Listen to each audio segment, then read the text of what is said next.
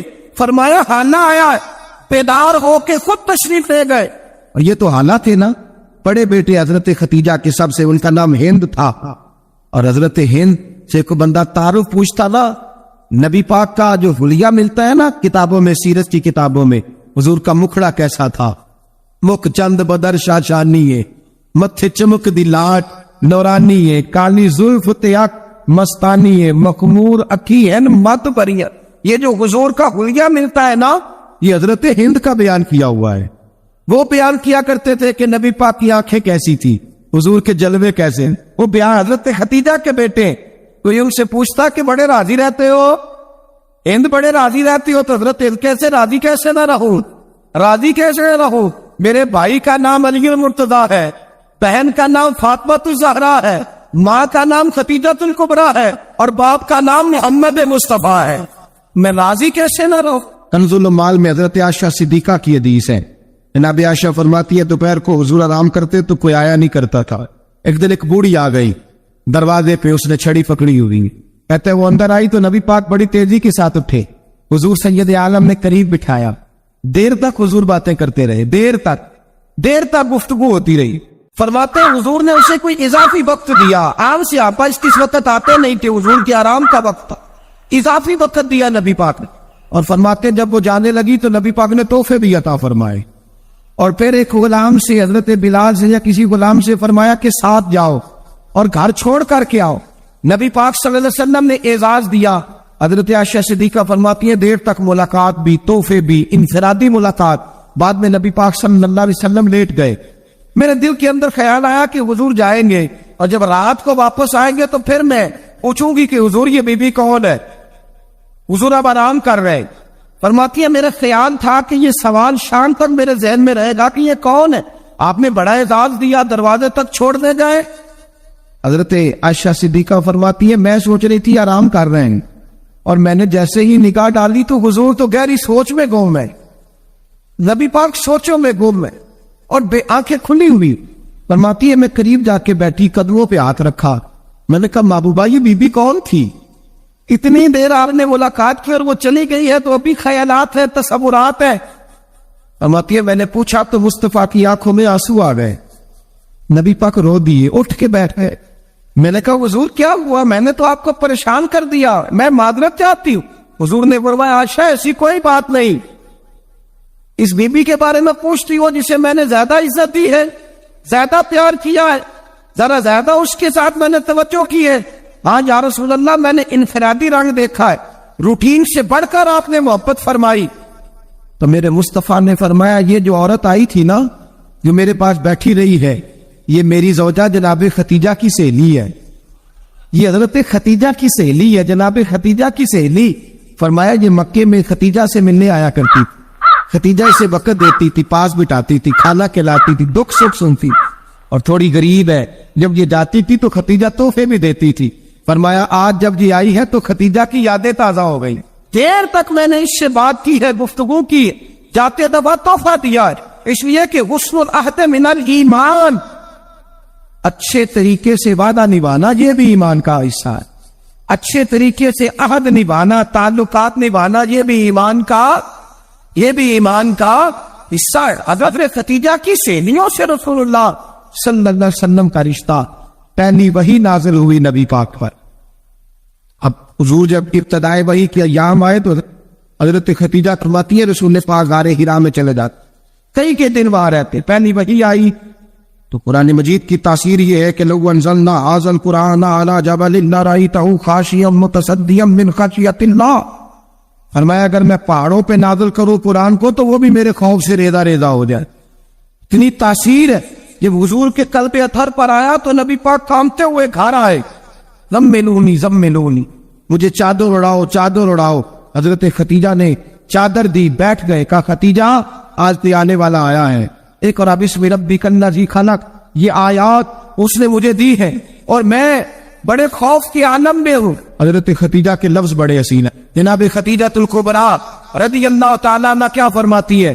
کہتی ہے یا رسول اللہ صلی اللہ علیہ وسلم آپ غم نہ کرے، رب آپ کو رسوا نہیں کرے گا، عزت عطا کرے گا. اور دلیل کیا ہے؟ حضرت خدیجہ فرمانے لگی دلیل یہ ہے کہ آپ غریبوں کی مدد کرتے ہیں، مسکینوں کا خیال رکھتے ہیں، اور محبوبہ کمزوروں کا بوجھ آپ اٹھاتے ہیں. جس کے اندر یہ خوبیاں ہوتی ہے اللہ اسے عزت ہی عطا فرمایا کرتا ہے. حضرت خدیجہ الکبریٰ رضی اللہ تعالیٰ عنہ سب سے پہلے نبی پاک پہ ایمان لائی. بڑا مشکل ہوتا ہے. ہمارے جو فلسفے کے لوگ ہیں وہ کہتے ہیں بہت بڑا ولی اللہ بھی ہو تو بیوی اس کی مان جائے، یہ مشکل ہوتا ہے کام، یہ مشکل ہوتا ہے. حضرت خدیجہ الکبریٰ رضی اللہ تعالیٰ عنہ سب سے پہلے ایمان. کس طرح کا ایمان؟ کس طرح کا ایمان؟ ابن ماجہ میں روایت ہے، غور کرنا. حضرت قاسم نبی پاک صلی اللہ علیہ وسلم کے صاحبزادے، حضور کی 6 اولادیں، 4 بیٹیاں 2 بیٹے حضرت خدیجہ سے ہوئے، 4 بیٹیاں اور 2 بیٹے. دھوکہ دیتے ہیں بعض لوگ، کہتے ہیں حضرت خدیجہ کی ایک ہی بیٹی تھی.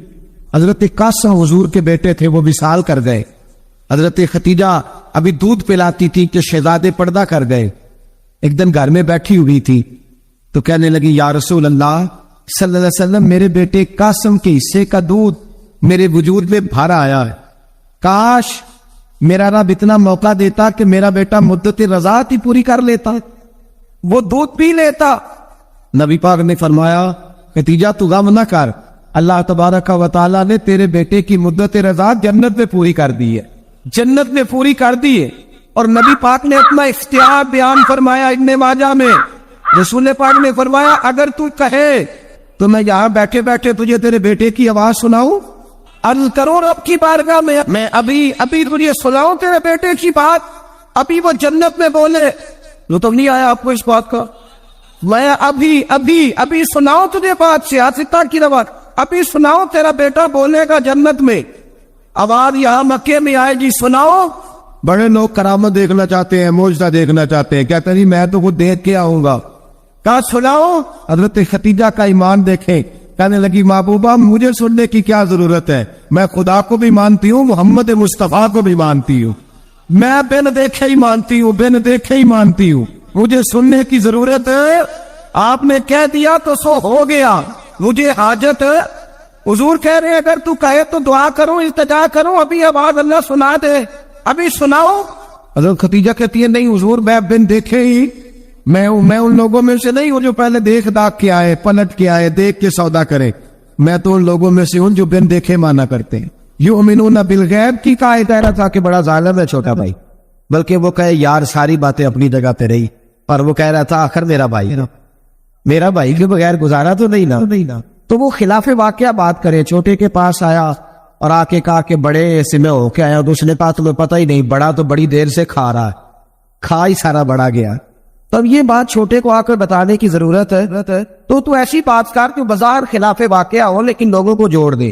جوڑنے کے لیے خلاف واقعہ بات کرنے کی اجازت، اب لوگ توڑنے کے لیے خلاف واقعہ بات. چاہیے تھا کہ جوڑتے کہتے تیرا بھائی ہے، میں تو بات نہیں کرنا چاہتا پر ہے پورا ظالم، کیا کرے بھائی تیرا بھائی ہے، اب رشتے بدلتے نہیں. تو میں نے کہا جناب نے بڑا اچھا کردار ادا کیا ہے، آ گئی ہے سمجھ آپ کیا کہنا چاہ رہے ہیں. تو لوگ توڑنے کے لیے کردار ادا کرتے. ایک تو یہاں اجازت دی، دوسرا میرے نبی کریم صلی اللہ علیہ وسلم نے فرمایا جنگ کے موقع پر اگر تمہیں خلاف واقعہ بات کرنی پڑے تو اس کی تمہیں جنگی حکمت عملی کے لیے اجازت ہے. تیسرا فرمایا کہ اپنی بیوی کو مطمئن کرنے کے اگر کسی شخص کو خلاف واقعہ بات کرنی پڑے تو اس کی اسے کس بات کی اجازت ہے. چلے مسکرائے نا آپ، ویسے ہی بتا دیں، وہ ذرا سنجیدہ اس مسئلے، اس میں ہنسنے کی کیا ضرورت ہے، یہ کوئی ہنسنے والی بات تھوڑی ہے، اس میں آپ ویسے ہی بتا دیں. لیکن بیوی سے خلاف واقعہ بات کریں آپ، کبھی اس کو منانے کے لیے کوئی ایسی بات کر دیں، لیکن اگر جھوٹ کا پلندہ اس کے سامنے بھی کھول دیں گے نا، اس کا بھی اعتماد ضائع ہو جائے. اور میاں بیوی کا رشتہ ہی اعتماد پہ قائم ہوگا. جب وہ سمجھ جائے گی نا کہ میرے ساتھ بولتا ہی جھوٹ ہے، سچ بولتا ہی نہیں، تو پھر یہاں بھی معاملہ صحیح نہیں رہے گا. تو یہ 2-3 مواقع. ایک چوتھی بات ہے اس پر بھی تھوڑی توجہ کر لیں تاکہ مضمون کو آگے سمجھنے میں آسانی ہو جائے. ایک ہے ذو معنی لفظ استعمال کرنا حکمت کے تحت. حکمت کے تحت ایک آدمی کے سامنے کھانا آیا ہے تو وہ کھانا اس کے لیے مضر صحت ہے. بعض لوگ بعض چیزیں کھا کے ان کی طبیعت بگڑ جاتی. اب سامنے والا کہتا ہے جناب کھانا، تو کہ الحمدللہ جی الحمدللہ، بے شک بھوک لگی بھی ہے، لیکن اب وہ کھانا اگر کھائے گا اس کے لیے تکلیف ہے، تو اس کو یہ اجازت ہے کہ وہ سامنے والے کا دل بھی بچا لے اور اپنی صحت بھی. لیکن وہاں بھی ہم لوگ نخرہ دکھاتے ہیں. ہم لوگ نخرا دکھاتے ہیں، کہتے ہیں جی یہ بلالر میں نہیں کھاتا، یہ جو بڑا گوشت ہے یہ میں نہیں کھاتا. تو آپ صاف کہیں کہ جناب میرا نخرا بڑا، میرے لیے چھوٹا گوشت پکائے. بات ختم ہو گئی. اب سامنے والے کی گنجائش نہیں تو وہ کیا کرے؟ تو اس پہ آپ اللہ تعالیٰ روزی دیتا ہے نا روز گھر میں، تو گھر میں اللہ تعالیٰ توفیق دے گا تو جب ہمت ہوگی پکا کے کھا لیں، تو دوسرے کا دل بھی بن جائے گا اور آپ کا جھوٹ بھی. اس کی دلیل نبی کریم صلی اللہ تعالی علیہ وآلہ وسلم کو حضرت صدیق اکبر مکے سے مدینے لے کے جا رہے تھے، تو رستے میں ایک شخص ملا، وہ بڑا دشمن تھا اسلام کا. اس نے نبی پاک صلی اللہ علیہ وسلم کو دیکھا، جناب صدیق اکبر کو دیکھا، لیکن وہ حضور کو نہیں جانتا تھا، حضرت ابو بکر صدیق کو جانتا تھا. اب اس نے پوچھ لیا کہ ابو بکر یہ آپ کے ساتھ کون ہے؟ تو جناب صدیق اکبر رضی اللہ تعالیٰ عنہ فرماتے میرے دل میں خیال آیا کہ اگر میں نے حضور کا نام بتایا تو یہ شور بھی کرے گا اور ہو سکتا ہے تکلیف بھی پہنچائے. تو میں نے ایک حکمت کا جملہ استعمال کیا، ہاتھی کہا کرتے تھے رستہ دکھانے والے کو. تو عرب کے لوگ کسی کو کئی دفعہ ساتھ رکھتے تھے کہ ہمیں رستہ دکھاؤ، اس کو ہادی بنا لیتے تھے. کئی دفعہ بندے کہتے تھے آؤ چوک تک چھوڑ آتے ہیں آپ کو، پھر آپ سیدھا یہ روڈ، اس کو ہاتھی کہا جاتا تھا. تو حضرت ابو بکر صدیق کہتے ہیں کہ لوگ تو کہتے تھے نا چوک تک چھوڑنے والے کو ہادی، تو میں اپنے نبی کو اس لیے حاضی کہتا تھا کہ یہ جنت تک چھوڑ کے آئے اور جنت کے بعد بھی ساری نعمتیں ان کی ہدایت سے ملے گی. کہتے جب کہا نا یہ کون ہے تو میں نے ایسا لفظ استعمال کیا کہ جس سے محفوظ بھی رہے اور سچ بھی ہو گیا. حضرت صدیق اکبر عرض کرنے لگے یہ میرے ہادی ہے، یہ میرے ہادی ہے. تو وہ سمجھا کہ یہ چوک تک، گلی تک، اگلے چوراہے تک چھوڑنے جا رہے ہیں، اس طرح کے ہادی ہے. کہتے میں نے کہا ہادی ہے، تو وہ کہا اچھا تمہارے ہادی ہے. وہ گزر گیا. فرماتے میں نے حضور کی طرف دیکھا تو محبوب مسکرائے، گویا محبوب سمجھ گئے کہ ابو بکر نے جو والا ہادی مجھے کہا ہے وہ والا ہادی ہے جو جنت کا راستہ دکھاتا ہے.